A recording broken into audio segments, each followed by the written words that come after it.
Hello दोस्तों, नमस्कार। स्वागत है एक बार फिर से आप सभी के अपने प्रिय चैनल पर। दोस्तों आपको बता दें जो अभी की सबसे बड़ी खबर आ रही है, जहां पर मोदी बॉस, भारत से पाकिस्तान की कोई तुलना नहीं। जी हां दोस्तों, ऑस्ट्रेलिया में तिरंगा देख पाकिस्तानी का छलका दर्द, पाकिस्तानी शहबाज शरीफ को दिखा दिया वहीं से आईना। जी हां दोस्तों, बताएंगे क्या कहा उस पाकिस्तानी ने। भारत के प्रधानमंत्री नरेंद्र मोदी जी की तारीफ में पाकिस्तानी शहबाज को लताड़ा है। और साथ ही साथ दोस्तों आपको बताएंगे, जहां प्रधानमंत्री नरेंद्र मोदी से जलते हैं ऑस्ट्रेलियाई नेता, 20,000 की भीड़ तक जुटाने की औकात नहीं। जी हां, संसद में विपक्षी नेता का तंज बताएंगे, कैसे उन्होंने दावा किया है कि ऑस्ट्रेलिया का कोई भी नेता दुनिया के दूसरे कोने में 20,000 लोगों की भीड़ नहीं जुटा सकता और प्रधानमंत्री नरेंद्र मोदी के बराबरी नहीं कर सकता। बताएंगे दोस्तों, ऑस्ट्रेलिया में ही प्रधानमंत्री मोदी जी के जाने के बाद मचा आपस में ही घमासान। साथ ही साथ आपको बताएंगे दोस्तों, जहां विपक्ष के बहिष्कार के बीच उमर अब्दुल्ला ने नई संसद का किया स्वागत। जी हां, कुछ इस प्रकार से की है तारीफ। सारी जानकारी दोस्तों आपको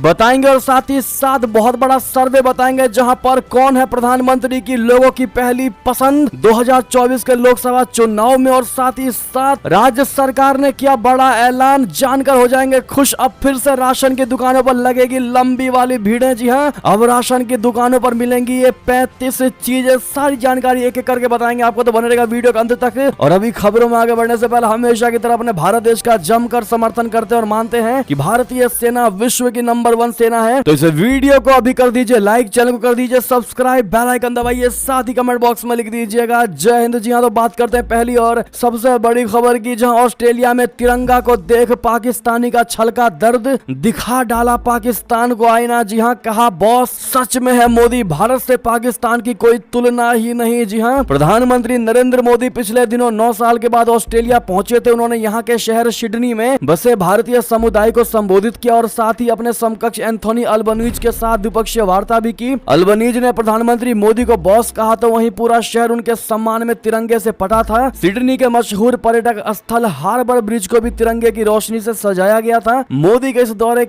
से पाकिस्तान में भी खासी चर्चा है। एक पाकिस्तानी नागरिक ने अपने ट्विटर हैंडल पर एक वीडियो पोस्ट किया है और इस पोस्ट के साथ ही यूजर ने बताया है कि पाकिस्तान जो खुद को भारत के बराबर रखता है, वो असल में कहीं टिकता ही नहीं। दोस्तों दिलचस्प बात यह है कि इस वीडियो को कश्मीरी नागरिक इनाया भट्ट ने शेयर किया है। वीडियो में पाकिस्तानी नागरिक हार्बर ब्रिज के सामने खड़ा है, उससे कहते हुए सुना जा सकता है कि ये आप मेरे पीछे जो फ्लैग देख रहे हैं, ये इंडियन फ्लैग और ऑस्ट्रेलिया के शहर सिडनी में उनकी जो सबसे मशहूर जगह हार्बर ब्रिज है उस पर बनाया गया है। उन्होंने आगे कहा कि ये वो इंडिया का वही फ्लैग है जिसकी तुलना हम अपने आप से करते हैं, यानी पाकिस्तान से करते हैं। आप अपनी स्थिति देख लें और इंडिया को देख लें कहां पर है। भगवान के लिए, अपने लिए नहीं, मुल्क के लिए सोचें दोनों पार्टियां। कल ऑस्ट्रेलिया के प्रधानमंत्री ने मोदी को कहा है, Modi you are the boss. अब आप ही सोचें पूरी दुनिया में आपके लिए कौन से लफ्ज इस्तेमाल होते हैं, यानी कि बहुत बुरे तरीके से दोस्तों इस पाकिस्तानी ने शहबाज शरीफ को लताड़ा और कह दिया है कृपया करके अपने लिए नहीं बल्कि हमारे लिए, कम से कम हमारे मुल्क के लिए सोचे, यानी पाकिस्तान के लिए सोचें। प्रधानमंत्री नरेंद्र मोदी को पूरे विश्व में बॉस कहा जाता है, लेकिन तुम्हें क्या कहा जाता है तुम्हें अच्छे से पता है। कृपया करके पाकिस्तान के लिए सोचना शुरू करें। ऐसे में दोस्तों आपकी जानकारी के लिए बता दें कि इससे पहले भी कई सारे वीडियोस आए हैं पाकिस्तानियों के, जिसमें पाकिस्तानी नागरिकों को कहते हुए सुना जा सकता है कि पाकिस्तानी पीएम को सम्मान नहीं मिलता क्योंकि उनकी विदेश नीति ही गलत है। पाकिस्तानी नागरिकों से पूछा गया था कि आखिर क्यों जो सम्मान भारत के प्रधानमंत्री मोदी को मिलता है वो पाकिस्तान के पीएम को क्यों नहीं मिल पाता। इस पर जो जवाब मिला वो कुछ इस तरह से था कि भारत आर्थिक तौर पर पाकिस्तान से कहीं आगे है। हमारे देश के पीएम कहीं भी जाते हैं तो सबको ये लगता है कि ये पैसे मांगने, भीख ही मांगने आए होंगे। हम वो मुल्क है जिसे दुनिया में सबके पैसे चुकाने हैं। हमारे देश के पीएम तो विदेश नीति ही ठीक से नहीं बना पा रहे हैं, आपसे तो कोई बात ही नहीं करना चाहता है। यानी कि दोस्तों ऑस्ट्रेलिया से जो उस पाकिस्तानी ने शहबाज शरीफ को लताड़ा है, वाकई में पूरे विश्व में वायरल हो रहा है और भारत में तो जमकर वायरल हुआ है वो ट्विटर का वीडियो क्लिप, क्योंकि वीडियो में वो शख्स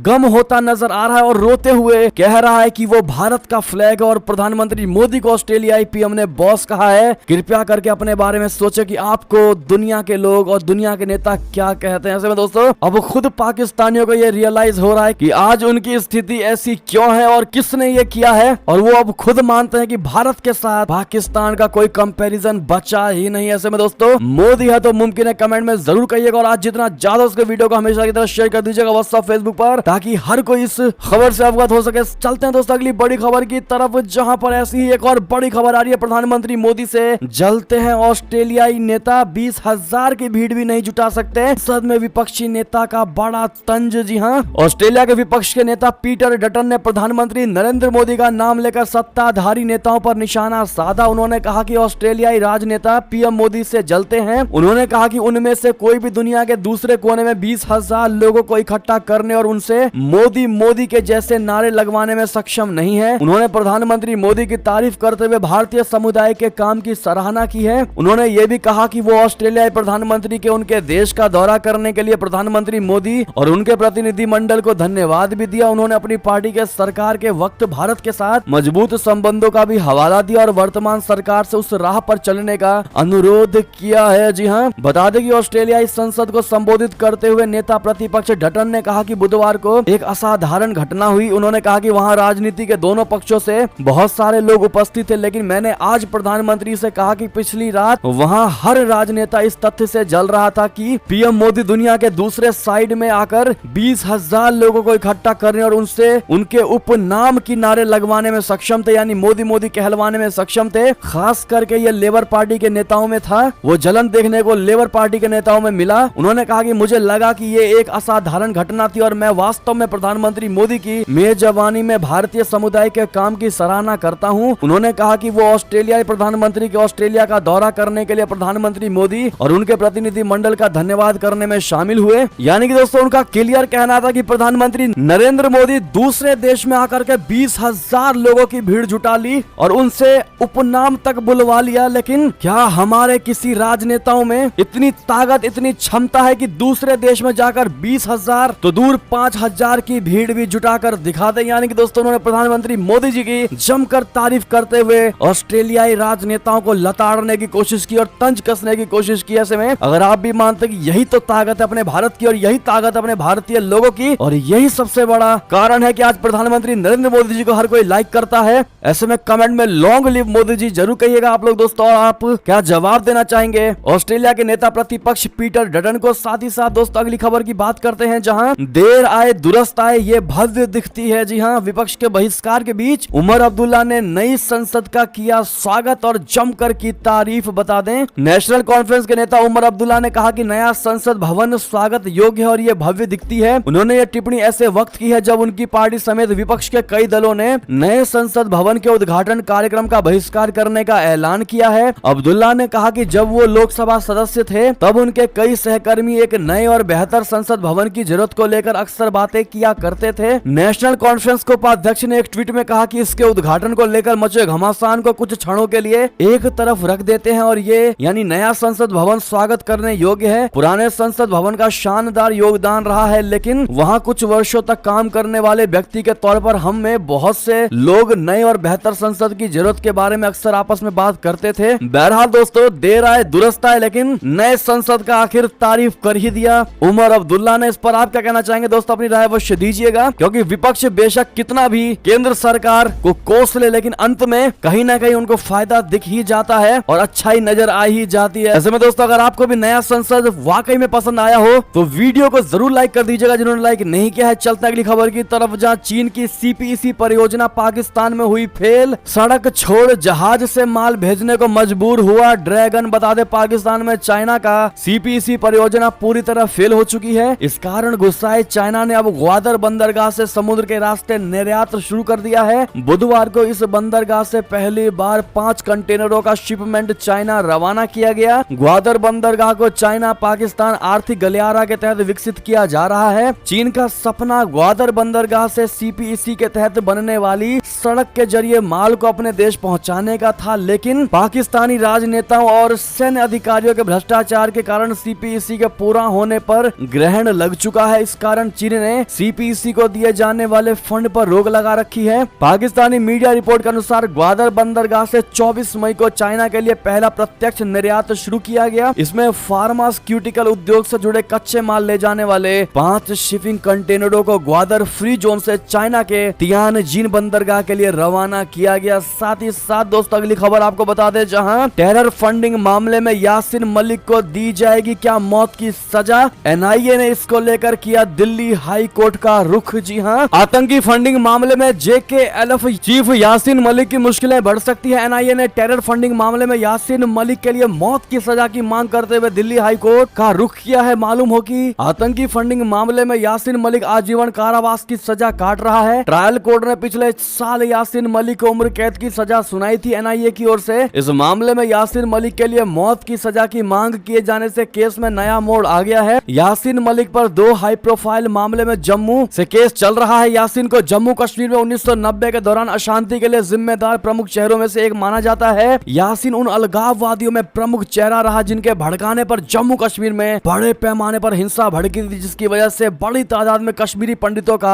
पलायन हुआ था। आप सभी को याद होगा। बहरहाल दोस्तों, अब एनआईए कह रहा है कि यासीन मलिक को फांसी की सजा यानी मौत की सजा मिलनी चाहिए। आप लोग क्या कहते हैं दोस्तों? एक एक करके कमेंट में लिखकर अवश्य बताइएगा, हम आपके कमेंट को पढ़ेंगे। साथ ही साथ अगली खबर की बात करते हैं, जहां जयशंकर से लताड़ खाने वाले बिलावल भुट्टो को याद आया भारत दौरा। कहा एससीओ की बैठकें रही प्रोडक्टिव यानी उत्पादक और सकारात्मक। जी हां, पाकिस्तान के साथ कितना भी सकारात्मक और अच्छा व्यवहार क्यों ना किया, लेकिन अब अपनी हरकतों से बाज नहीं आता। पिछले कुछ सालों से पाकिस्तान की आर्थिक हालात काफी खराब चल रही है। इसी के चलते पाकिस्तान ने भारत में एससीओ के विदेश मंत्रियों की बैठक में भाग लिया था। इस दौरान जयशंकर जी ने बिलावल के सामने ही पाकिस्तान को खरी खोटी सुनाई थी। तो वहीं अब पाकिस्तान के विदेश मंत्री बिलावल भुट्टो जरदारी का बयान आया है। उन्होंने कहा कि इस महीने की शुरुआत में भारत में एससीओ के विदेश मंत्रियों की बैठक में भाग लेने का निर्णय देश के लिए उत्पादक और सकारात्मक साबित हुआ। संसद की विदेश मामलों की स्थायी समिति की बैठक को संबोधित करते हुए बिलावल भुट्टो ने गुरुवार को कहा कि उनके मंत्रालय के लिए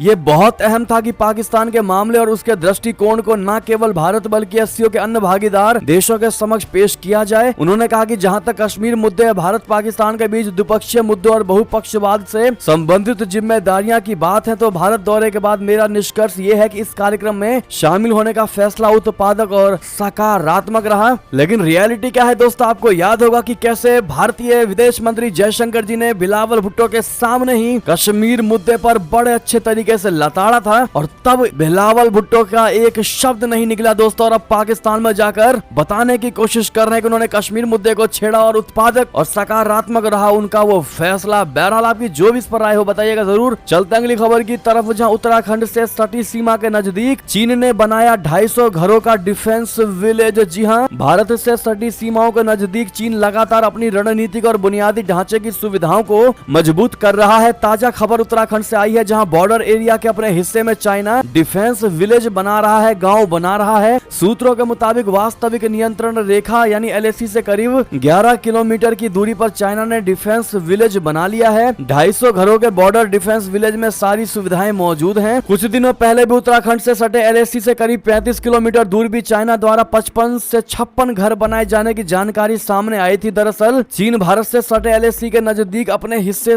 में 700 गाँव बना रहा है, जिसमें अकेले पूर्वी सेक्टर में चीन की योजना 400 गाँव बनाने की है। ये गाँव चीन की सेना यानी PLA की निगरानी में है, और इन गाँव में बड़े बड़े कॉम्प्लेक्स तथा जरूरत की सभी सुविधाएं मौजूद हैं। भारतीय सेना पहले ही साफ कर चुकी है कि वो चीन से सटे LAC सीमा पर हर हालत पर नजर बनाए हुए हैं। तो दोस्तों, वहीं भारत सरकार ने भी बॉर्डर से सटे गाँव को वाइब्रेंट विलेज में तब्दील करने का मेगा प्लान तैयार किया हुआ, आप सभी जानते होंगे। सूत्रों से मिली जानकारी के मुताबिक भारत चीन सीमा के नजदीक ऐसे 500 से 600 गाँव हैं जहाँ कोई नहीं रहता। इन गाँव में साल में सिर्फ एक बार अपने कुल देवता की पूजा करने के लिए यहाँ के ग्रामवासी जाते हैं, पर अब ये गाँव भी उठेंगे। केंद्र सरकार इन गाँव को वाइब्रेंट विलेज बनाने के लिए कई राउंड की बैठक कर चुकी है, और चाइना को उसी के अंदाज में जवाब देने के लिए भारत सरकार भी तैयार है। चलते हैं अगली खबर की तरफ, जहां तेल का बड़ा खेल टूट रही सऊदी अरबिया की अब बादशाहत। अपने ग्राहक तोड़ने पर रूस से भिड़ेगा सऊदी अरबिया। जी हां, रशिया ने भारत चाइना में कायम कर दिया दबदबा। सऊदी अरब के लिए बहुत बड़ा खतरा बन चुके हैं पुतिन। बता दें, तेल की दुनिया में सऊदी अरब का शुरू से ही दबदबा रहा है, लेकिन ये बादशाहत अब खतरे में जाती दिखाई दे रही है, क्योंकि यूक्रेन से जंग के बाद रशिया धड़ल्ले से दुनिया के उन देशों को सस्ती कीमत में कच्चा तेल बेच रहा है जो सऊदी अरब से महंगे दामों पर तेल खरीदने के लिए मजबूर थे। अपने ग्राहकों को टूटता और रशिया की ओर जाता देख सऊदी अरब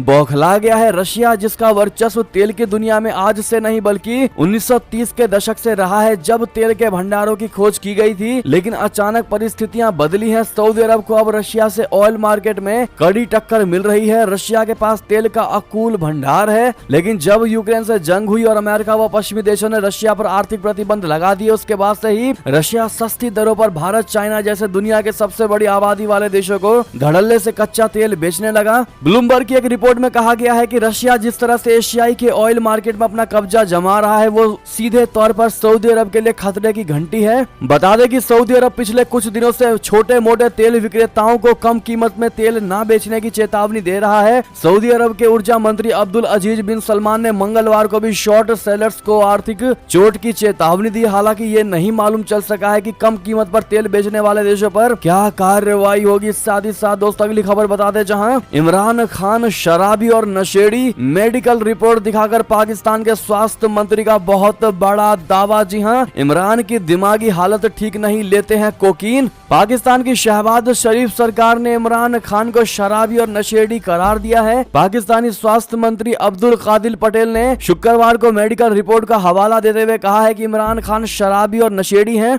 उनके पैर में कोई फ्रैक्चर नहीं हुआ था। उन्होंने इमरान खान को मानसिक रूप से बीमार व्यक्ति भी करार दिया। 9 मई को गिरफ्तारी के बाद इमरान खान का PIMS अस्पताल में मेडिकल हुआ था। यह मेडिकल रिपोर्ट उस दौरान ही तैयार की गई थी। हालांकि इमरान खान ने दावा किया था कि गिरफ्तारी के बाद उन्हें जबरन एक इंजेक्शन लगाया गया था, जिसके बारे में उन्हें कुछ भी बताया नहीं गया। पाकिस्तानी स्वास्थ्य मंत्री अब्दुल कादिर पटेल ने प्रेस कॉन्फ्रेंस की शुरुआत में दावा किया कि ये एक सार्वजनिक दस्तावेज है। उन्होंने कहा कि रिपोर्ट में उनके पैर में फ्रैक्चर के बारे में कोई जानकारी नहीं दी गई है। उन्होंने दावा किया है कि शुरुआती रिपोर्ट में इमरान खान के शरीर में जहरीले तत्वों की मौजूदगी, शराब और कोकीन जैसे चीजों के अत्यधिक इस्तेमाल की बात सामने आई है। साथ ही साथ एक और खबर बता दें, जहां नेपाल के प्रधानमंत्री पुष्प कमल दहल प्रचंड इसी महीने करेंगे भारत की यात्रा। उनकी ये यात्रा 4 दिन की होने वाली है। वो 31 मई से भारत दौरे पर रहेंगे। नेपाली विदेश मंत्रालय की ओर से ये जानकारी दी गई है। विदेश मंत्रालय के प्रवक्ता सेवा लमसाल ने प्रचंड के भारत दौरे की पुष्टि करते हुए कहा कि उनके प्रधानमंत्री के भारत दौरे की तैयारियां शुरू की गई है। हाल में खुद प्रचंड ने अपने भारत दौरे को लेकर बयान दिया था। उन्होंने कहा था कि इस बार भी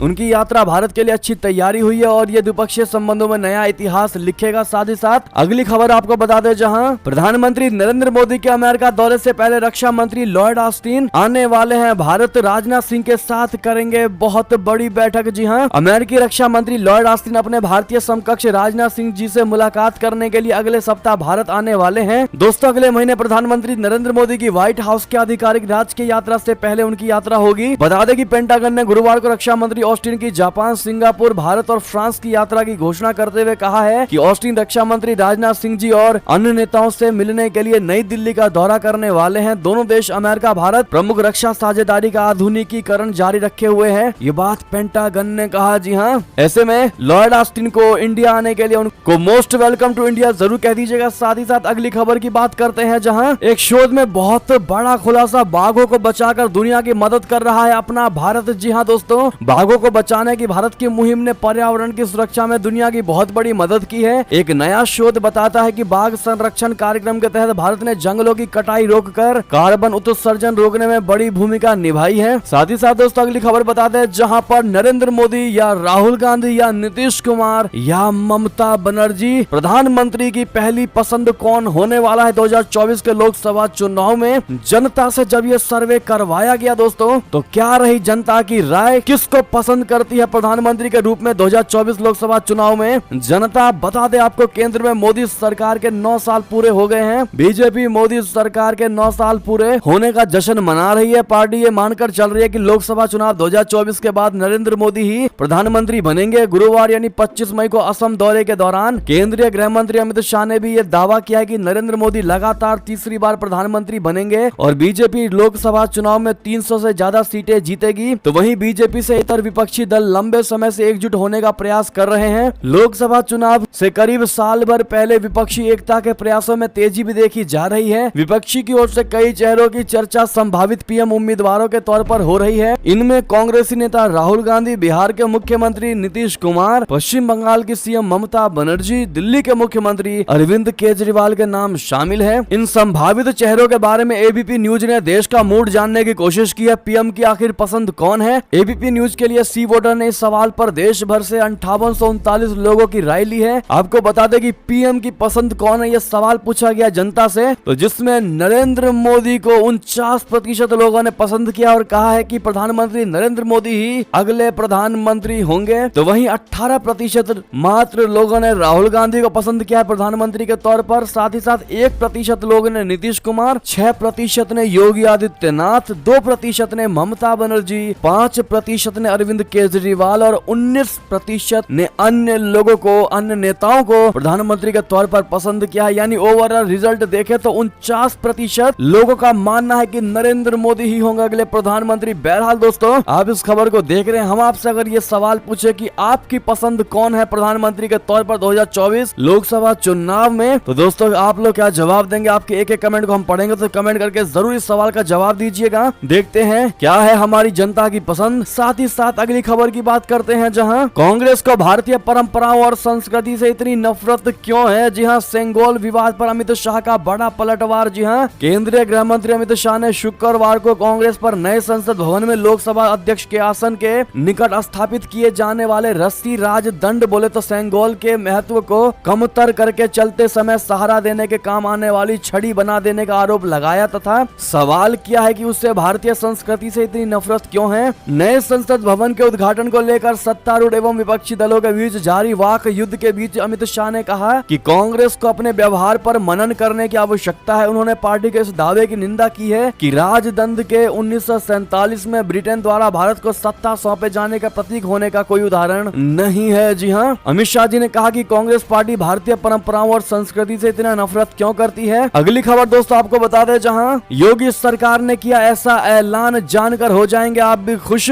फिर राशन की दुकानों पर लगेगी तगड़ी वाली भीड़। जी हाँ, उत्तर प्रदेश की योगी सरकार आम जनता के लिए सुविधाओं का दायरा बढ़ाने वाली है। यूपी सरकार ने एक ऐसा ऐलान कर दिया है जिसे सुनकर आप भी खुश नहीं बहुत खुश हो जाएंगे। जी हाँ, प्रदेश की सरकार ने ऐलान किया है कि अब राशन की दुकानों पर सिर्फ राशन ही नहीं मिलेगा, बल्कि जरूरत के 35 और सामान भी यहाँ पर उपलब्ध होंगे। वो 35 सामान कौन कौन से, हमने लिस्ट आपको स्क्रीन पर दिखा दिया है दोस्तों, आप देख पा रहे होंगे। राजमा, सोयाबीन, क्रीम, धूप बत्ती, कंघी, शीशा, झाड़ू, पोछा, ताला, रेनक, गुड़, घी, नमकीन, पैक किए हुए मेवे, मिठाई, दूध का पाउडर, छोटे बच्चों के कपड़े भी मिलेंगे। और इसके अलावा इन दुकानों पर दीवार, घड़ी, माचिस, नायलॉन की रस्सी, जूट की रस्सी, प्लास्टिक की पानी वाली पाइप, प्लास्टिक की बाल्टी, मग और छन्नी, हैंगर, डिटर्जेंट पाउडर, बर्तन धोने वाला साबुन और इलेक्ट्रॉनिक सामान भी मिलेगा। जी हाँ, इसके अलावा यहाँ पर दूध, ब्रेड, मसाले और ब्यूटी प्रोडक्ट्स भी मौजूद होंगे। पोछा, ताला, रेनकोट, क्रीम, धूप बत्ती, कंघी, शीशा और झाड़ू की खरीदारी के लिए भी आप यहाँ पर आ सकते हैं। बाकी सारी जानकारी आप स्क्रीन पर देख पा रहे होंगे। लेकिन दोस्तों, वाकई में उत्तर प्रदेश के मुख्यमंत्री योगी आदित्यनाथ ने बड़ा ही ऐतिहासिक फैसला लिया है राशन कार्ड के इतिहास में। जी हाँ, ऐसे में क्या आप योगी जी के इस फैसले से खुश हैं दोस्तों? कमेंट में लिखकर अवश्य बताइएगा। और वाकई में खुश हैं तो कमेंट में लॉन्ग लिव योगी जी जरूर कहिएगा। साथ ही साथ ये थी अभी की बेहतरीन सारी बड़ी खबरें। आपको खबर कैसी लगी? आशा करता हूँ बहुत अच्छी लगी होगी, थोड़ी भी अच्छी लगी है तो इस वीडियो का भी अपने भाई बंधुओं में व्हाट्सएप, फेसबुक, ट्विटर के जरिए पूरे भारत में शेयर करना बिल्कुल मत भूलिएगा। और अभी कर दीजिए इस वीडियो को लाइक, चैनल को कर दीजिए सब्सक्राइब, बेल आइकन दबाइए, साथ ही कमेंट बॉक्स में लिख दीजिएगा जय हिंद, जय भारत। और यहाँ तक बने रहने के लिए आप सभी का बहुत बहुत धन्यवाद।